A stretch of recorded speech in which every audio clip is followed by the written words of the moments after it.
satu, action. Assalamualaikum warahmatullahi wabarakatuh. Perkenalkan, kami dari kelompok 2 mata kuliah hama dan penyakit tanaman utama.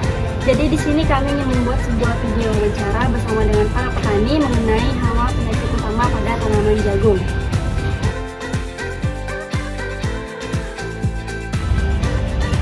Jagung merupakan salah satu komoditas utama tanaman pangan yang mempunyai peranan penting dan strategis dalam peningkatan perekonomian Indonesia. Selain itu, jagung juga mempunyai peranan penting dalam penyediaan bahan pangan, bahan baku industri, dan pakan ternak. Namun, ternyata produksi jagung nasional belum mampu mengimbangi permintaan pasar dalam negeri sehingga pemerintah mengimpor dari negara lain. Nah, salah satu faktor penghambat dalam produksi jagung adalah adanya serangan hama dan penyakit. Oleh karena itu, hal ini mendorong para petani untuk melakukan usaha pengendalian terhadap serangan hama dan penyakit. Berdasarkan data dari Dinas Tanaman Pangan dan Hortikultura Provinsi Kalimantan Selatan tahun 2022, diketahui bahwa produktivitas jagung di Kalimantan Selatan pada tahun 2017 sampai 2021 diketahui telah terjadi fluktuasi yang disebabkan oleh adanya serangan hama. Salah satu kendala pada tanaman jagung adalah adanya serangan hama pada tanaman jagung. Tanaman jagung dapat terserang hama pada fase bibit sampai fase generatif. Adapun hama pada tanaman jagung yaitu adalah lalat bibit, pengerek batang jagung, dan ulat gerayak. Spodoptera litura atau ulat gerayak adalah hama utama pada tanaman jagung. Ulat gerayak merupakan hama yang sulit dikendalikan karena imagonya yang mudah menyebar. Imago ulat gerayak dapat menyebar luas hanya dalam waktu 1 minggu. Ulat gerayak biasanya menyerang pada fase larva.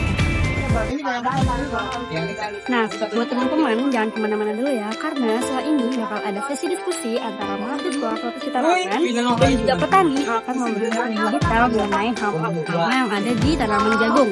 Jangan lupa saksikan ya. Halo semua, jadi di sini kita mau tanya-tanya nih sama Bapak petani mengenai hama utama apa aja sih yang ada pada tanaman jagung. Jadi di sini kita sedang bersama dengan Saya Yoga Fernanda dan saya Muhammad Rizky. Kami dari kelompok tani Suka Indah. Baik, jadi di sini kami ada beberapa pertanyaan yang akan ditanyakan untuk para petani. Pertanyaan yang akan disampaikan oleh teman saya.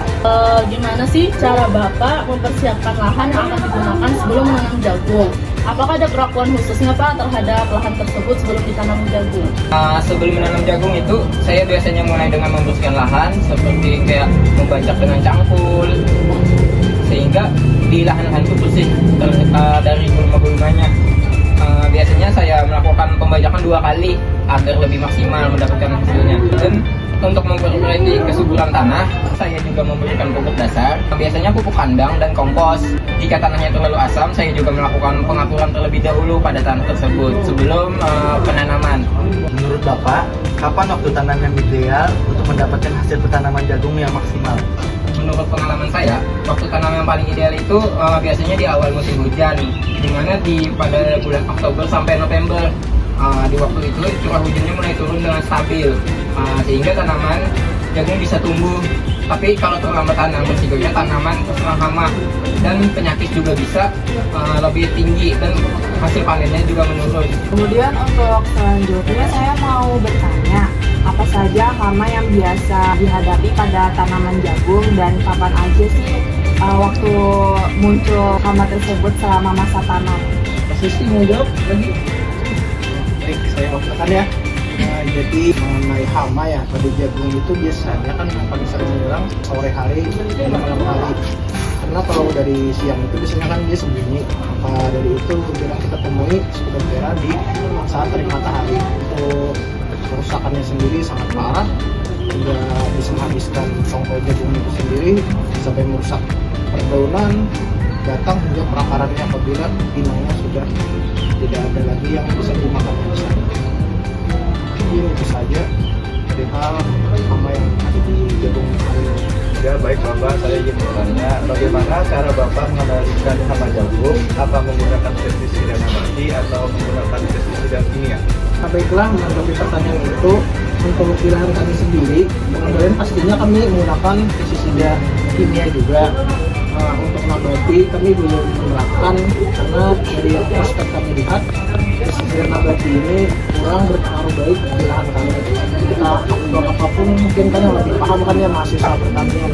Pengendalian lain kami mencoba menggunakan agen hayati yang diserahkan dari BPP sekitar juga untuk menggunakan Biovaria bassiana sama cenderung patogen. Untuk hasilnya sendiri sejauh ini belum terlihat karena baru aplikasi juga. Mungkin berapa minggu, Pak?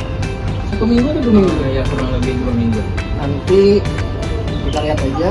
Untuk sejauh ini kami cuma menggunakan pengendalian, tidak ada tambahan lain. Ya Bapak, mungkin itu saja pertanyaan-pertanyaan dari kami. Dan terima kasih atas waktunya karena sudah mau diwawancarai oleh kami. Untuk itu, terima kasih. Nah, itu tadi wawancara yang kami lakukan dengan para petani. Dapat disimpulkan bahwa para petani melakukan persiapan yang cukup baik, yaitu mulai dari pembajakan, pemupukan, dan pengapuran yang diperlukan untuk menyesuaikan pH pada tanah. Nah, sedangkan untuk waktu tanam sendiri, para petani melakukan pada waktu tertentu, yaitu misalnya pada musim hujan. Adapun hama utama yang sering menyerang itu ada ulat berayak. Mereka mengendalikan hama tersebut dengan kombinasi pestisida kimia dan nabati, serta praktek pencegahan seperti rotasi tanaman. Meskipun tantangan tetap ada, yaitu pestisida mudah tercuci dan efektivitasnya menurun, terutama saat musim hujan. Tetapi, petani mampu menjaga produktivitas jagung melalui pendekatan terpadu yang menggabungkan teknologi modern dan kearifan lokal. Terima kasih sudah menyaksikan video konten kami. Semoga bermanfaat untuk teman-teman semuanya. Terima kasih. Jangan lupa subscribe.